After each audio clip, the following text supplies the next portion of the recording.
Chers camarades, bonjour, ici Amin Yerdas et je vous souhaite la bienvenue dans cette chronique de l'islamisme.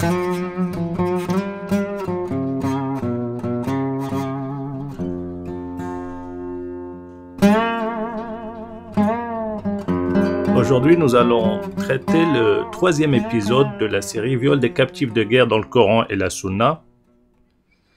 Si vous n'avez pas eu l'occasion de voir les deux premiers épisodes, vous trouverez les liens en description et je vous laisse écouter la troisième partie du témoignage de la rescapée de Daesh. فمن من كانوا يختارون اختارني شخص كان سمين لو بعد مليون سنة أشوفه أعرفه من موصل كان اسمه سلوان سمين وشعره طويل ولحيته طويلة. يعني كنتوا تعرفونها من الأول ولا تذكرينها؟ لا من اللهجة من اللهجة نعرفهم. قال لي أنت قومي واختارني، أنا صرخت وما رحت وياه لأن كان شخص سمين وأكبر مني ومن أبويا. قلت له ما أجي وياك. أخذني بالزور نزلني لجوا. من نزلني شفت شخص كان بالمقر، ما شفت شكله، شفت رجله، ترجيت منه إنه هو ياخذني ويخلصني من السمين. فمن هو أخذني على المقر. كان قائد عسكري تدعى بحج سلمان، قائد عسكري إلهم. أخذني على المقر، كان عنده حماية 6 حراس وسايق وشخص جابه يعلمني الدين وهاي.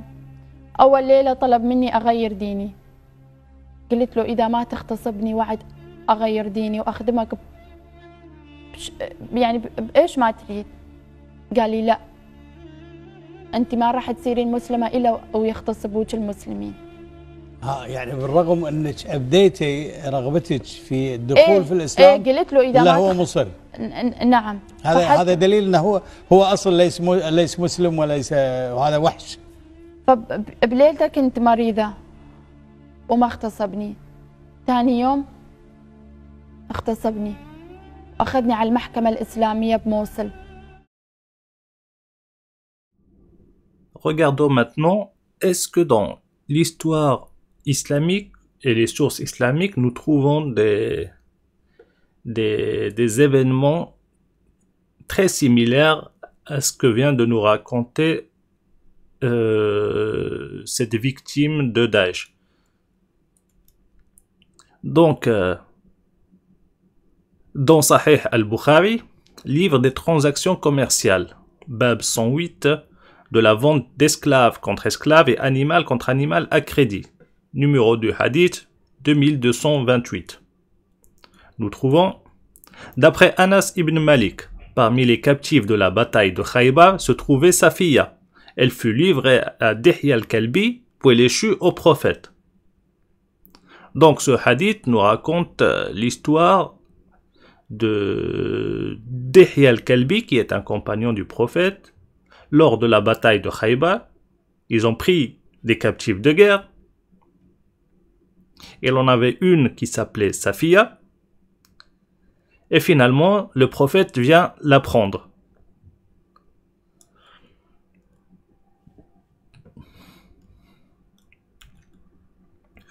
Nous trouvons également dans Tabaqat al-Kubra de Ibn Sa'd, dans le tome 10, Dhikr des épouses du messager d'Allah, Bab 4965, Safiya. D'après Anas ibn Malik, Safiya bint Huyay était parmi le butin de Dihya al-Kalbi. Puis on dit au messager d'Allah, parmi le butin de Dihya al-Kalbi, une belle captive. Du coup, le messager d'Allah le lui a acheté avec 7 têtes.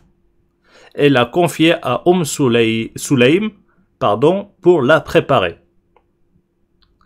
Donc là, nous avons plus de détails sur cette histoire-là. Donc, ils prennent des femmes comme butin de guerre suite à leur razzia contre Khaybar. Et parmi ce butin de guerre qui se sont partagés, une belle femme qui s'appelle Safiya est tombée entre les mains de Dihya al-Kalbi.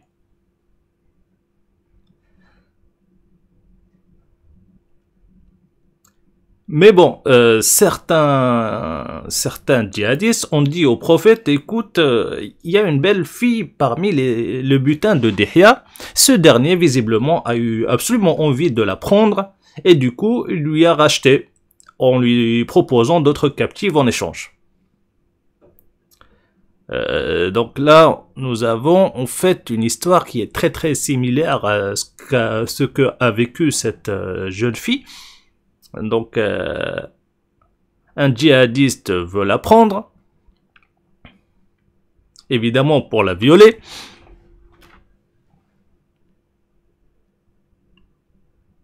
Et finalement, c'est un autre qui la récupère. Bon, dans son histoire, elle voulait échapper à ce personnage qu'elle décrit comme vieux et obèse. Elle préférait, on va dire, quelqu'un d'autre que celui-là. Mais en tout cas, l'échange de captifs de guerre entre djihadistes et le viol de ces dernières est bel et bien présent dans l'histoire islamique et dans les sources de l'islam, notamment chez leur leader spirituel, Mohammed.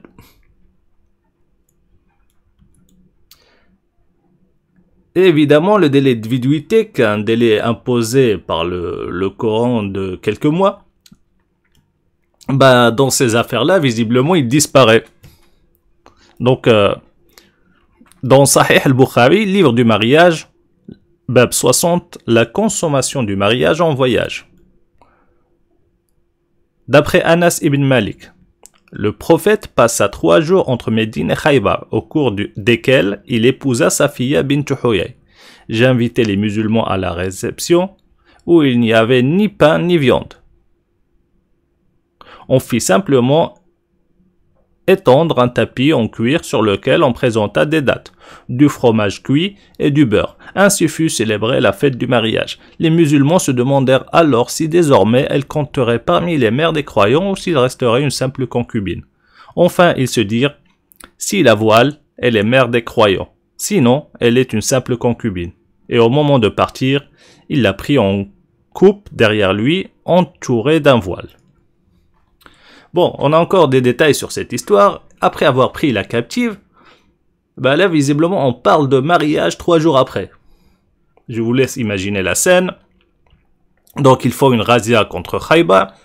Ils massacrent les hommes. Et évidemment, ils prennent les femmes comme captives. Et ils célèbrent un soi-disant mariage.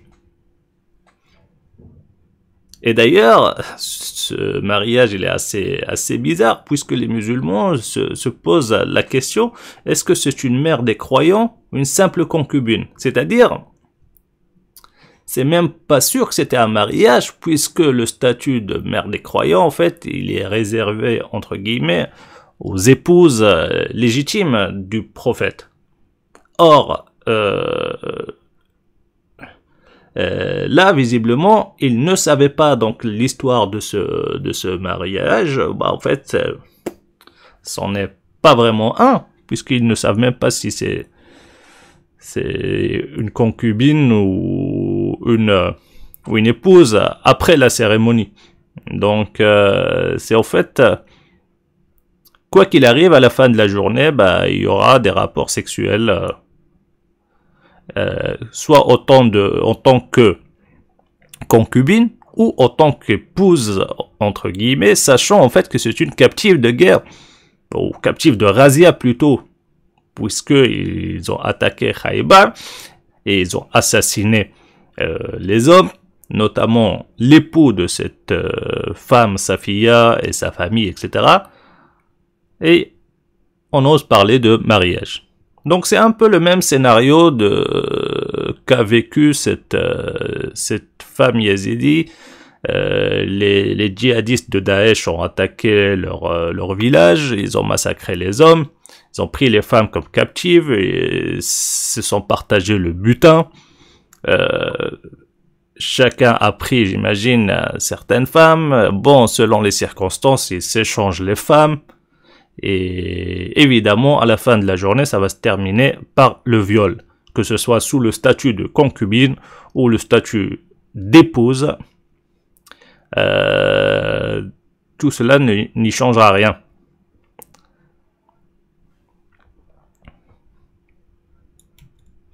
On trouve encore dans Sirat ibn Hisham, Razia de Banu Quraïda, affaire de Rayhana. Le messager d'Allah avait pris pour lui une de leurs femmes, Rayhana bintu Amr ibn Khanaqa, une des femmes de Bani Amr ibn Quraïda. Elle est restée en sa propriété jusqu'à sa mort. Et le messager d'Allah lui avait proposé de l'épouser et de la voiler. Et elle a dit, je préfère que tu me laisses en ta propriété, sous-entendu que de t'épouser, c'est moins douloureux pour moi et pour toi.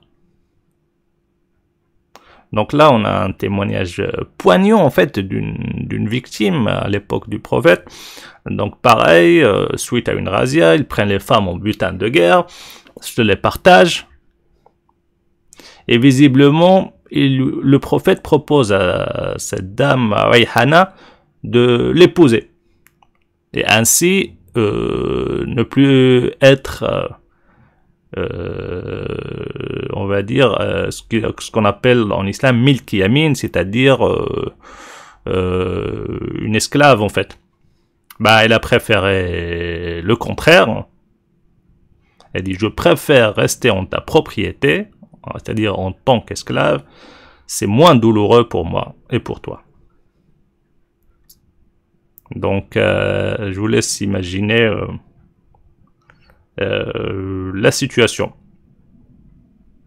Donc en fait, là on voit bien les captifs de guerre en fait ont une fonction principale, c'est servir sexuellement soit sous le statut d'esclave, concubine, milk yamin comme on avait vu, ou sous le statut d'un pseudo-mariage en fait, qui est en fait au final le seul moyen de sortir de l'esclavage pour elle. Donc visiblement c'est la dernière carte qui restait pour espérer peut-être avoir une vie à peu près, on va dire, digne, si on peut utiliser ce terme-là, dans de telles circonstances. Donc on voit là en fait d'où vient cet état d'esprit de ces djihadistes. En réalité, ils ne font que répliquer ce que leur leader spirituel Mahomet avait fait, comme écrit dans les sources de l'islam.